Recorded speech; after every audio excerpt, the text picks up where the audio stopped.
La célèbre fête d'amour, qui se passe le 14 février de chaque année, a des origines faites de légendes, de l'histoire, qui mêlent à la tradition romaine, chrétienne et folklorique.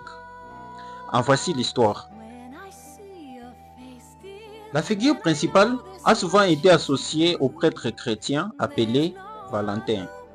Selon la légende, il aurait vécu en Rome au IIIe siècle et aurait été arrêté pour avoir célébré quelques mariages de jeunes chrétiens en secret.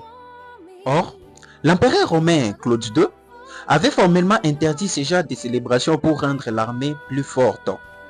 Pour n'avoir pas respecté cela, Valentin sera exécuté un certain 14 février. Et après l'établissement de l'église catholique, il fut nommé saint et la fête du 14 février lui fut attribuée en hommage. Le Saint-Valentin coïncide aussi avec une fête païenne située toujours en Rome appelée Hypercale.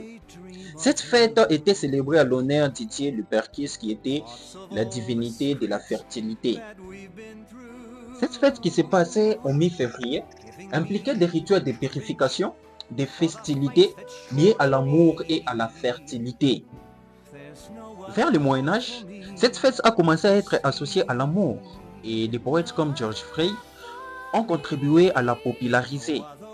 Et au fil du siècle, Saint-Valentin a évolué pour devenir cette grande fête que nous connaissons à ces jours, où les jeunes gens se partagent des fleurs, des cadeaux en signe de leur amour.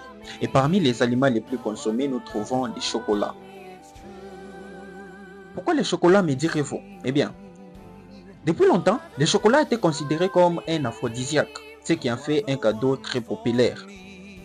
Et le marketing a permis à ce que ceci soit encore plus consommé. Et parlant de marketing, la marketing a aussi permis que cette fête soit les plus en vue, comme d'autres fêtes d'ailleurs. Par contre, les couleurs, ils ont d'autres sources que la commercialisation. Parmi les couleurs les plus en vue et les plus symboliques, nous trouvons les roses qui symbolisent l'amour, les noirs qui symbolisent dans d'autres cadres les sentiments profonds et les blancs qui peuvent être associés à la pureté.